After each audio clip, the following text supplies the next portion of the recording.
Hey guys, how's it going? Ben here, and welcome back to the Ironman Progress series. Now, yes, I am going back to the Jadinko lair because last episode I monumentally ballsed up, and a lot of people picked up on it. Now, some people were really cool about it, and some people were assholes about it, and I'm going to get into that in a little bit. However, I've been told to use Superheat form, if that's what it's called. I can't quite remember exactly. Now, a lot of these Siren Spells I haven't actually used because on my main I was already maxed when these spells came out, so I didn't really have any use for them. However, I did know that they existed, and I didn't realise that this didn't really use that many prayer points. Now, I came with a pretty much full inventory of prayer pots, and I did not need them. But I wanted to test the XP an hour because I was told that it was a hell of a lot better than the 300k XP an hour I was getting, and it turned out to be true.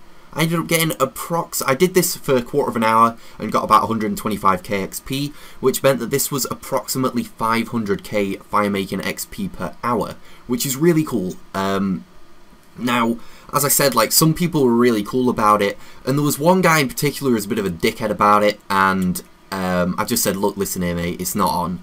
I'm all for people giving me feedback and stuff like that, and tips and advice. I'm always up for taking advice, but I'm not up for taking just people being dicks. I can't stand it, and I won't tolerate it on the channel. I've already blocked him from the channel in terms of commenting.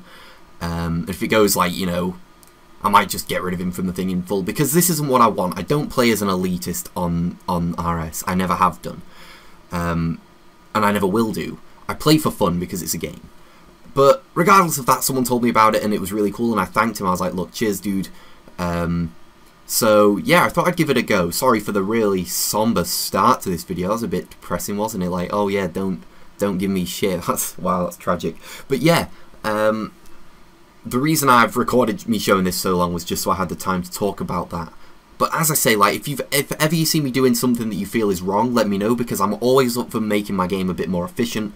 However, I'm not going to be one of those who's really elitist about it and gets all arsey and stuff like that and is like, oh, you've got to do something this way or you've got to do something that way. Because at the end of the day, it's a game. But yeah, anyway, did this for a little while. And as you can see, I'm getting around about 1400 XP drops because it burns all 4 of the roots that you get, which is really cool. Now, pros and cons. Pros, better XP an hour. Cons, it isn't quite as... well, rather, it's more click intensive because you don't get the time where you just sit and chill and, you know, burn the roots. So it depends whether you're sort of up for being a lot more click intensive. I personally don't mind. The way I see it is if I'm training a skill, I'd rather be more click intensive. That's why I went for the Menphos thugs and then dwarf traders and stuff like that for thieving, as opposed to pyramid plunder, because I wanted it to just be click, click, click, click, click, get the better XP an hour, as opposed to a more laid back version of it. I feel like I've contradicted myself this video already. So next up, I got on with some dailies. I didn't really know at the time what I wanted to do with this episode. I did decide later, as you can tell by the title, to go QBD, but I had a fletching daily, got it done, and I had a fletching daily the day before that I didn't record and got myself to 84, so now we're up to 85 fletching, which is really cool, saved myself a lot of resources. And when you do the magic log dailies, if you double them up, you use 672 magic logs, and you get around about 600 back, so overall you spend 72 magic logs for about 200 plus KXP in total from the reward and from the actual training. And for those of you wondering, for bowstring I don't spin flax anymore. I used to do that for a little bit, but I just go to temple trekking now instead. Is that the right one? I always get temple trekking and pyramid plunder mixed up, as you guys all know. It is definitely temple trekking. I go there for it instead because you can do about 5 or 6 runs and get yourself all the bowstring you need. It's pretty good. And I need to still complete temple trekking overall. I've only got one more guide to get to level 99. But yeah, then I came to do some fishing and met a dude who recognized me, and that was really cool, so I thought I'd just throw him in this video, so thanks for that. I was in a Swedish world and everyone thought it was really weird. Honestly, with worlds I don't really pick a specific world, I just go in whichever one I fancy. Generally speaking, the one with the lowest ping, and at the time this was one of the lower ping worlds, so I was like, balls to it, let's just go in it, see what it's like. But yeah, when I'm doing fishing at the moment, I've decided I'm going to be doing sharks predominantly, just to get myself a lot of food for bossing, because at the moment swordfish and monkfish aren't really going to cut it. But yeah, after about an hour or so, I ended up getting myself up to 86 fishing, which was really cool. It took a little while. I did use my aura for a bit, and I'm probably going to be using my aura every day just to get some fish, because it's a bit quicker XP.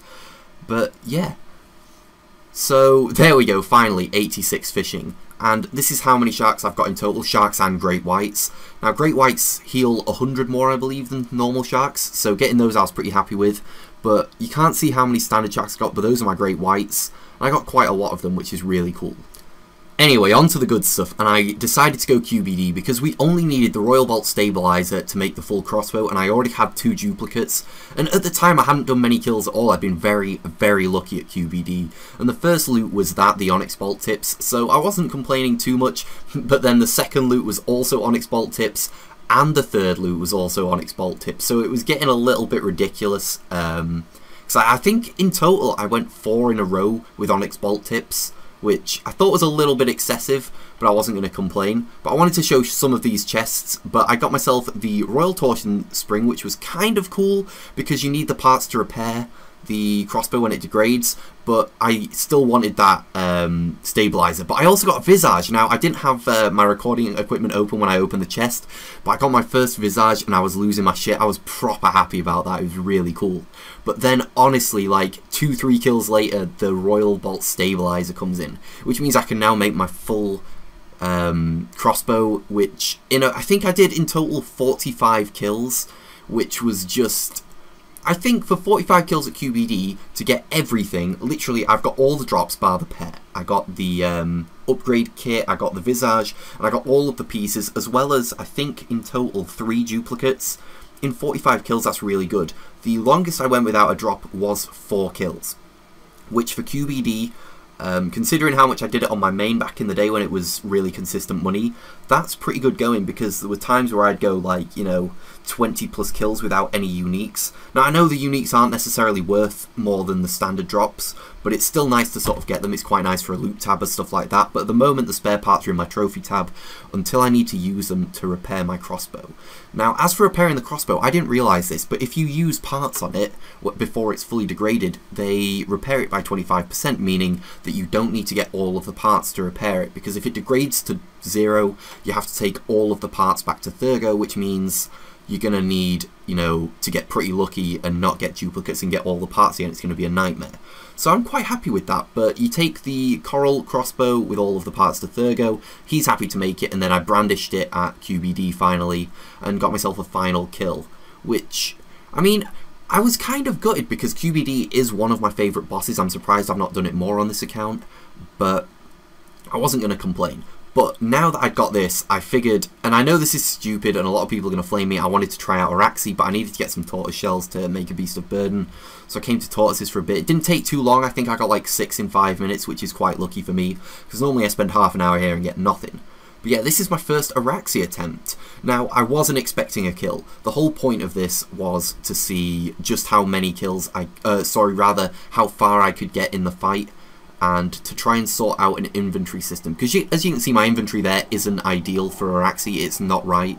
It's just not what you want for an Araxi trip from what I've done in the past, but I gave it a go anyway. I didn't show the full kill. I did record the full kill, but it got a little bit boring and repetitive. I wasn't really hitting too much. But also, if you can see anything I'm doing wrong in these little clips, please let me know. But towards the end I decided to just suicide it. I really wasn't, I got up to phase 3, and if I really tried, I could have probably got up to phase 4, but I didn't want to waste those brews or anything like that. I thought, balls to it, let's just suicide it, save the resources and just go. But I was quite happy to be able to finally try it out. I think I'm probably going to wait until I get full Death Lotus before going back again, and I do believe I could probably get it done, but I was taking part Royal D'hide, part I think Black D'hide, just for the sake of it, just to see how well it would fare. But yeah, anyway, after that, I hadn't done a Reaper task in a while, because I was getting really shit ones, including Calphite Queen, which is a bit of a nightmare. I'm not really a big fan of it, but I ended up getting that done, and it ended up being my 40th task, which was really cool. Got myself an extra 10 points, and I'm working my way to my next reward, which I think is going to be the one where you get a 10% chance to choose your task, because that is going to be really good, because the amount of times I get things like Telos or Araxi is infuriating. It's every time. But anyway, to finish this off, I wanted to get on with a little bit of Slayer. I did Arup for a bit. I've been procrastinating for a while because I was a little bit burnt out from Slayer, but thankfully I'm back on track with it. I'm really enjoying Slayer again, so you're probably going to see a lot more of that in the future videos. But aside from Slayer, I decided I needed to get back on with farming. Now, because of Slayer, I got a few more seeds, was able to plant a few more palm seeds and yews and stuff like that, and even a few magics. But anyway, this here, you saw for 2 seconds, I was at Armadillo. Now, last night I couldn't sleep, and I was like, right, balls to it, I'm getting up, I'm going to go do something productive, let's go armor, see how we do with Royal Crossbow. Got the kill count, got 1 kill, and disconnected. Not kidding, that's what's happening here. It's because I didn't just disconnect. My whole game fucked up and I really panicked because like I was using the arrow keys to move around and it wasn't moving, and I was using the scroller, like clicking it in and trying to move the camera around, and it wasn't working. I was like, what the fuck is going on? But I did die, unfortunately, wasted a good like 300k getting there and stuff, but not to worry, I will be trying again in the future. But yeah, that's everything for this video. Thanks as always. Sorry it wasn't the live commentary stuff. I wanted to try it just the post-recording commentary to see if you guys liked it more or whatever.